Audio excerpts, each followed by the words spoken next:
get ready for a political showdown in Mt Vernon. City Controller Maureen Walker today confirmed that she is staying in the race against former Mayor Ernie Davis in November. Walker may have lost the Democratic primary, but she isn't giving up the fight. News 12's Janelle Burrell is watching this race for us. Janelle. And Suzanne, Maureen Walker says the Democratic primary race was stolen from her, and her supporters are urging her to continue on. Walker will now be running as the conservative candidate, but she still believes she stands a strong chance of becoming Mt Vernon's next mayor.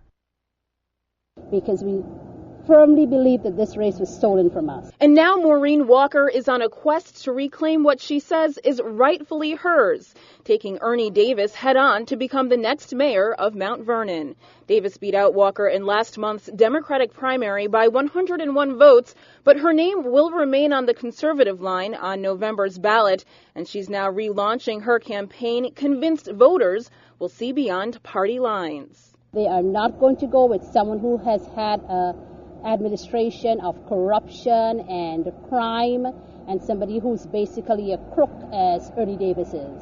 People believe in my leadership. Wednesday, the former three-term mayor took his own jabs at Walker. We're going to pull this city together. Maureen doesn't have the personality to do that. He says it won't be smooth sailing to November, but believes voters will be less inclined to support Walker as a conservative.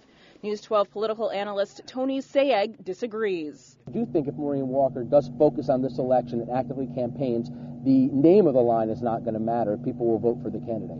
Walker and Davis each got about a third of the primary vote, so he thinks the race is wide open, with incumbent Clinton Young coming in a distant third. You go from a four-person race to a two-person race, you allow those voters who didn't vote for either Ernie or Maureen in the primary to have their voice registered. Walker says she'll be doing her best to court those voters between now and November 8th.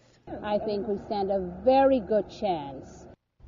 And again, Ernie Davis will be on both the Democratic and Independence line on the November ballot. Walker fighting on as the conservative candidate, and by all indications, it seems like this is going to be a challenging race to the end for both. Suzanne.